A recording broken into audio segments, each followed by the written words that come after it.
Olá, meus queridos, a paz do Senhor Jesus. Aqui é o pastor Alan Cajueiro. Queria compartilhar um pouquinho da nossa leitura bíblica da semana. Concluímos, hoje ontem o livro de Levítico, começando o livro de Números. Semana passada eu falei que o nome de Levítico, chamou, temos um chamado em Deus e como Deus valoriza conhecermos toda a Escritura. A Bíblia diz que toda a Escritura é divinamente inspirada por Deus e é capaz de nos ensinar para que possamos conhecer e estar plenamente preparados para toda boa obra. E parece estranho ler tantas leis, tantas coisas assim tão remotas da nossa realidade hoje, mas toda a palavra de Deus ela é importante. Se você concluiu a leitura de Levítico, viu que tem tantas instruções, tantas leis e regulamentos, e você diz, por que eu tenho que aprender isso? Por que existem essas coisas? Deus quer nos ensinar muito mais do que sobre leis éticas e de dieta e de limpeza, princípios através desses ensinamentos. Levítico 10 me fala assim muito forte sobre quais são os objetivos de Deus com esse texto. Fala assim: vocês têm que fazer separação entre o santo e o profano, entre o puro e o impuro, e ensinar aos israelitas todos os decretos que o Senhor lhes deu por meio de Moisés. Então, qual é o objetivo de compreender essas leis materiais? Era para ensinar leis espirituais e nos ensinar a discernir entre o santo e o profano. Isso não muda. Toda a escritura é divinamente inspirada, mas a aplicabilidade de certos princípios, elas vão conforme as estações do relacionamento de Deus com o ser humano. Não que a lei fica antiga, ou ela fica velha ou ultrapassada. Mas em Hebreus 10, eu recomendo que você leia esse capítulo também. Quem leu Levítico, deveria ler pelo menos o capítulo 10 de Hebreus. Quem já seguiu nosso plano de leitura, já leu esse texto, mas se você não teve a oportunidade, leia Hebreus 10, que fala muito forte sobre a realidade nova em Cristo. Hebreus 10, versículo 8 em diante, fala assim: primeiro ele disse, sacrifícios, ofertas, holocaustos e ofertas pelo pecado não quiseste, isso é Davi dizendo no Salmo, nem deles te agradaste, então acrescentou, aqui estou, vim para fazer a tua vontade. Ele cancela o primeiro para estabelecer o segundo, ou seja, cancela a necessidade de sacrifícios, para estabelecer o segundo, que é cumprirmos voluntariamente sua vontade. Pelo cumprimento dessa vontade, fomos santificados por meio do sacrifício do corpo de Jesus Cristo, oferecido uma vez por todos. Ou seja, o que me aproxima de Deus, o que me permite dizer que hoje eu estou livre dessas leis sacrificiais, é o sacrifício de Jesus Cristo feito uma só vez naquela cruz. Então por que eu, como cristão, salvo, lavado e remido, tenho que ler Levítico todinho?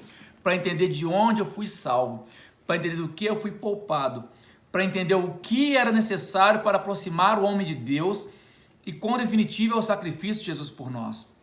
Às vezes, como filhos, nós somos às vezes ingratos pelo que o Pai nos dá, por não conhecermos a realidade dos sacrifícios feitos pelos nossos pais para chegar onde chegamos. Da mesma forma, é a palavra de Deus, ela nos ensina de onde fomos salvos, não simplesmente apresenta a salvação, que está lá no Novo Testamento, mas mostra o contexto de pecado que existe desde o início da humanidade. Então, eu preciso entender de onde eu fui salvo, mas mais do que isso, por que esse ensinamento tão antigo ele é útil? Porque ele me ensina a separar o santo do profano.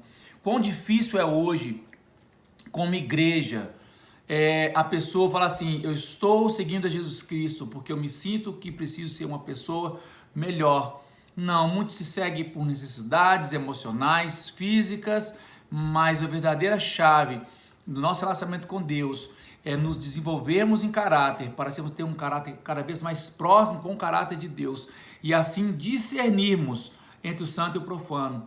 Você que anda com Jesus, você não é tirado do mundo, você é colocado no mundo agora para ser luz, mas para ser luz, eu tenho que diferenciar quais são os comportamentos que existem em mim hoje, que não podem existir mais. Quais são os comportamentos que me são impostos, relacionamentos dos quais eu participo, práticas que eu tenho hoje, que não são santas, são profanas, e eu preciso me livrar delas para me tornar santo. Eu não me torno santo para ser aceito por Deus, mas uma vez aceito por Deus, pela fé, eu tenho que buscar a santificação, buscar a consagração, buscar ser uma pessoa, não simplesmente uma pessoa mais boazinha, mas a pessoa mais alinhada com o caráter daquele que deu sua vida por mim. E Levítico, eu comentei semana passada, mas você leu essa semana também, Levítico 19, 17, 18. Não guardem ódio contra o seu irmão no coração, antes repreendam com franqueza o seu próximo, para que por causa dele não sofram as consequências de um pecado. Não procurem vingança, nem guardem rancor contra alguém do seu povo, mas ame cada um seu próximo como a si mesmo. Eu sou o Senhor. Levítico 19, 17, 18. Jesus, ele cita como um dos dois principais mandamentos de toda a Bíblia. Está num livro, às vezes, tão ignorado pelos cristãos, mas nós temos que compreender isso. Outro chamariz de Levítico 23, fala sobre as festas bíblicas, e são tão lindas essas festas, você pode pesquisar aí online sobre as festas que a gente nem ouve falar, né? As festas das trombetas, as festas de Pentecostes, a festa dos tabernáculos, que é uma festa linda que acontece, eu participei de algumas edições dela, e que nós não fazemos como mandamento, mas que o povo de Deus se beneficie em conhecer essas festas. Elas apontam sinais proféticos. Numa festa de Pentecostes veio o Espírito Santo sobre a igreja, uma festa de Páscoa, nosso Senhor Jesus nos entregou sua vida, e quantos outros feitos Deus tem para fazer quando conhecemos melhor as Escrituras.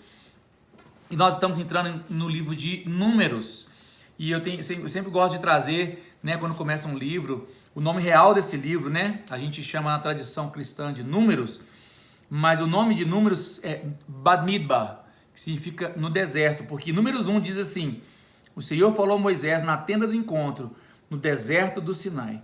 Então, no deserto, porque esse é o tema central de Números. Não é o povo simplesmente que saiu do Egito, é o povo que já estava no deserto sendo tratado por Deus. Mas fala a retrospectiva comigo. Bereshit, Gênesis, no princípio. Depois nós vamos entrar então, Shemot, Êxodo, nomes. Deus te dá um novo princípio, Deus te dá um novo nome. Depois a gente chama de Vaikra, que significa chamou, que é o livro de Levítico. Deus te tira do deserto, Deus te tira do Egito, te dá um novo princípio, um novo nome. Ele te chama, mas ao te chamar, ele não te leva para Canaã. Ao te chamar, ele te leva para o deserto. Jesus, com seus 30 anos de idade, logo após ser batizado, ele não saiu pelas montanhas, não saiu pelas cidades pregando. Ele saiu daquela cena, foi direto para o deserto, ser tentado por Satanás e ser vitorioso. Ele não precisava disso, mas ele fez isso para nos ensinar a maneira correta de viver. Todo grande desafio, todo grande ministério, todo grande chamado, ele começa com um deserto. E o deserto não foi feito para reprovar você, o deserto foi feito para aprovar você. O lugar do deserto é o lugar do crescimento, o lugar também de bênçãos. Número 6, meus marcadores aqui, número 6, 23, diga a Arão aos seus filhos, assim vocês abençoarão os israelitas. O Senhor te abençoe e te guarde, o Senhor faça resplandecer o seu rosto sobre ti e te conceda graça. O Senhor volte para si o seu rosto e te dê paz. Então essa música A Bênção, né, que está tão em voga, tão na moda aí por esses dias, ela fala dessa verdade, da bênção de Deus. O deserto é lugar de provação, mas o deserto é lugar de bênção. E por curiosidade, nesse último sábado, os judeus de todo o mundo leram essa passagem ao meditar nas Escrituras, a passagem mais longa que os judeus estudam ao longo do seu ano de estudo. Mas a parte mais importante, são 3 pequenos versículos. Então, assim como Levítico, né? Você lê o livro todo e Levítico 10:10 é a raiz dele. Às vezes uma passagem longa vai te dar pequenos ensinamentos. Você vai viver provas de um mês, um ano e vai aprender alguma coisinha. Mas alguma coisinha que Deus não despreza coisinhas. Na forma de semente, Deus vai abençoar você. Deus tem colocado coisas no seu coração nesses tempos de provação, de dificuldade. Deus tem colocado palavras no seu coração, pequenas às vezes, mas não despreza as pequenas sementes. Quando você está no deserto, Deus vai te colocar no lugar de vitória, no lugar de bênção. É o que eu declaro sobre a sua vida nesse dia, em nome de Jesus. Até a próxima.